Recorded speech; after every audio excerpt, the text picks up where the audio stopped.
want to greet all our leaders, all our pastors, ordained ministers, licentiates, district leaders, lahat po ng ating mga churches, and members, deacons of the Philippines General Council of the Assemblies of God nationwide, or in short, PGCAG. Now, hindi po lingid sa inyong kaalaman na ito pong mga nakaraang mga 5 at mahigit na taon ay nagkaroon po tayo ng court legal battle. I'm embarrassed to even say that, but yan po ang nangyari. Sapagkat tayo po ay dinala sa korte nila Reverend Rinaldo Calosay at Reverend Suico at ang kanilang mga kasamahan. Tayo po ay natalo sa lower court ng Regional Trial Court ng Valenzuela. Subalit, umapila po tayo sa Court of Appeal sapagkat sa aming pong pananaw ng ating pong mga leaders ay kulang sa katarungan at hindi po nilitis yung pong mga bagay na importante sa ating pong kaso.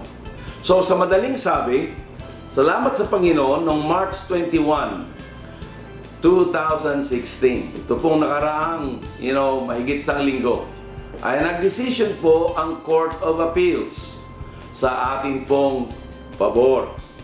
At sinasabi po, dito po ang kopya sa akin, ang certified true copy na galing po ng Court of Appeals. So, i-summarize ko lamang po. Sabi po, wherefore, premises considered, the petition is granted, na yung decision po ng lower court ng branch 75 ng civil case number 239-V-11 at 7-V-12 is hereby reversed and set aside. Ibig sabihin po, reverse and set aside ay kanila pong pinawalang saysay. Ito pong desisyon ng lower court. At dahil po doon ay meron pong mga following na specific pong mga desisyon na hindi po confusing sa amin pong pagbasa. Hindi po ako abogado at sa kunting kaalaman ko lang po ng pagbasa ng decision na ito ay sinasabi po na yung lifting of the suspension of Reverend Sobrepeña and his assumption as Acting General Superintendent President as valid. Then sabi po dito, number 2, the removal of Reverend Calusay and Reverend Suico as General Superintendent President and General Secretary, respectively, as valid. Now, yung pong pagkatanggal nila sa Board of Trustees ay null and void. So, balit, dito po sa number 4 ng kanilang decision ng Court of Appeals, the triennial meeting and election called by Reverend Sobrepeña as valid. At number 5, the elected members of the Board of Trustees in the April 16 to 19, 2012 triennial membership meeting are authorized to act for on behalf of the PGCAG and to exercise all acts of ownership and or administration with respect to funds and properties of the PGCAG, including being a signatory to the bank accounts of PGCAG. In other words, nung po nag-vote noong April 16 to 19, 2012, ay wala na po sila Reverend Calusay, Reverend Suico, at yung ibang mga kasamahan nila. Kasi sila po ay nag-organize din ng General Council Special Meeting doon sa Iloilo City na sa tingin ng korte ay hindi po yun nire-recognize. Ang nire-recognize po nila ay yung triennial meeting natin dito sa Metro Manila noong taon na ito. At taon na yon. So, in other words, pati na rin po yung mga eleksyon noong 2015 sad to say, dyan po sa MOA, ay invalid din po yon sapagkat mula po noong January 2012 ay, according to the Court of Appeals, na-remove na po si Pastor Ray Calusay at sila Pastor Joseph Suico as officers.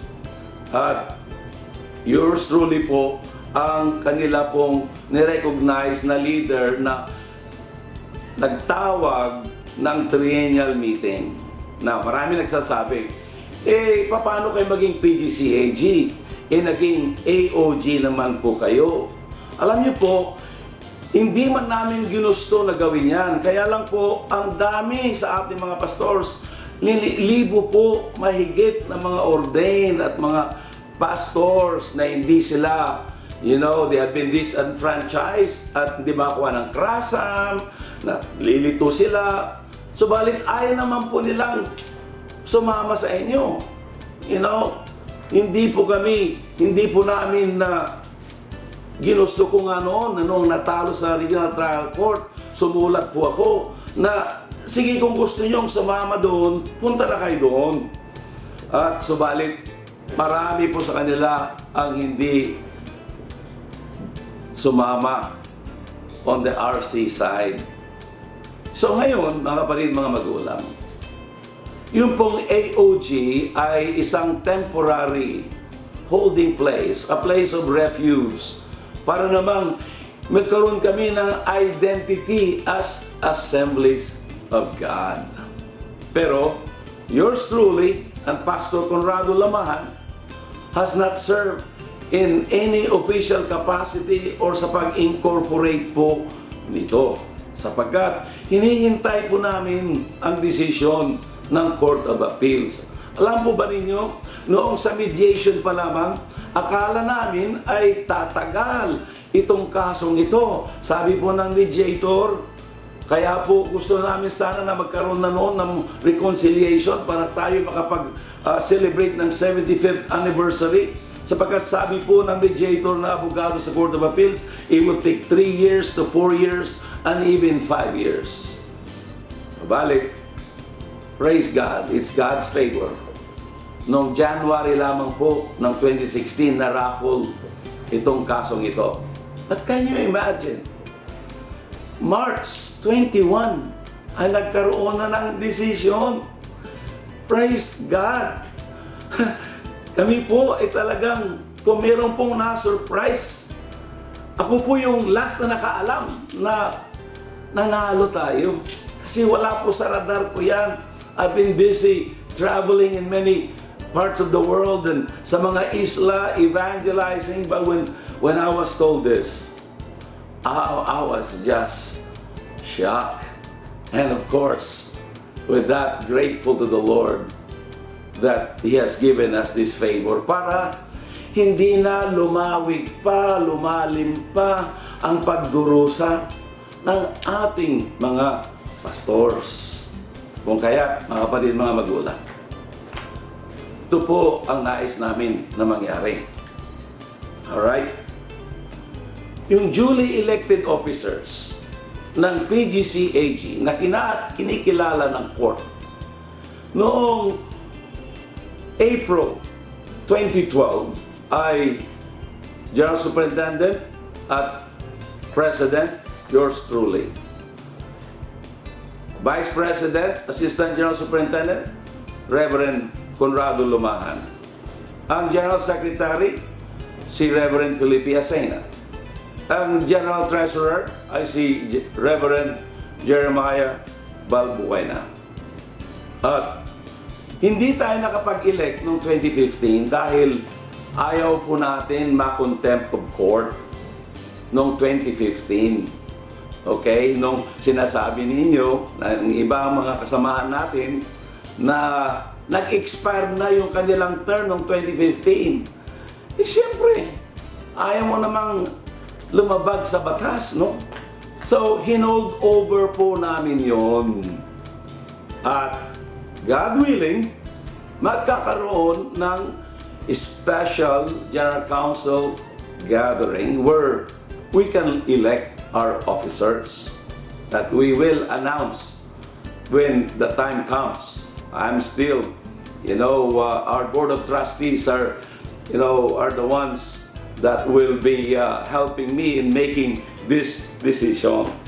So ito po ang nais ko pong sabihin sa ating pong mga pastors. Malaya po kayo kung ano po ang iyong mga desisyon. Binibigyan po namin ang ating pong mga ordained ministers at mga pastors ng chance to come and join us if in your heart you feel good about it. This past 5 years, you have already observed, the leadership of the two camps. And if in your heart, maluwag kayo at noon natatakot kayo na sumama sa amin, baka kayo'y mawalan ng church. Kasi ang isang napakasakit na bagay na nangyari sa mga bagay na ito, yung mga pastors at pastora ng ating malalaking mga kasamahan ng Assemblies of God ay dahil nanalo yung kabila sa korte ay kinakasuhan ng illegal retainer. Kahit na gusto pa ng mga membro nila, yung pastor o pastora na yun sa kanilang simbahan, gusto nilang alisin. Hindi naman included yan sa desisyon kung basahin yung lower court decision. So, ito po mga kapatid, mga magulang, ating gagawin. Malaya po kayong sumama sa amin. We are giving a deadline ng May 31st, 2016. For those of you who wishes to renew your credentials with PGCAG under our leadership as mandated by the court. Now I know this will not be acceptable to some, especially of the leadership on the other side. I also know that they can make a motion for reconsideration and they can elevate this to the Supreme Court. It is our prayer that they should think twice about doing so, considering the costs, considering the length of time. But that is their prerogative. And whatever they do, they are free to do so.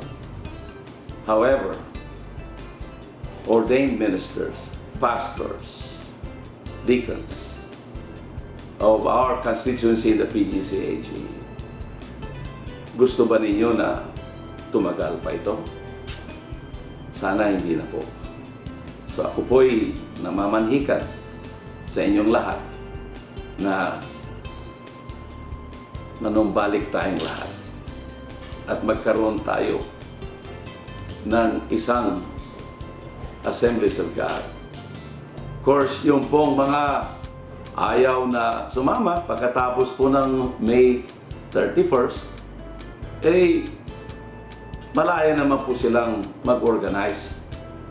At hindi na po natin sila hahabulin. Subalit, kailangan na maitatag na natin itong ating organisasyon na minamahal natin. Madali lang sana akong umalis. Sabi po ng mga board members ko sa Word of Hope, Pastor, bakit hindi na lang tayo mag-independent? Malaki naman ang ating church. Pero sabi ko po sa kanila, habang ako'y pastor pa ng Word of Hope, kung maaari, huwag niyo akong pilitin sapagkat ang Assemblies of God po is my spiritual heritage. It is my spiritual identity. At mahal ko po ang Assemblies of God. At ang Assemblies of God po ng Pilipinas, sa hindi po nakakaalam, ay nasa record books po ng history natin yan, na organized po sa bahay po ng aking lolo sa San Nicolas, Villasis, Pangasinan.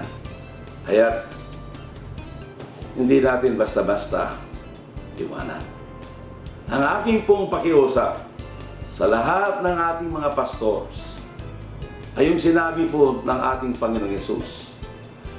sa John chapter 4, sabi niya, "Look on the fields, for they are ripe already unto harvest."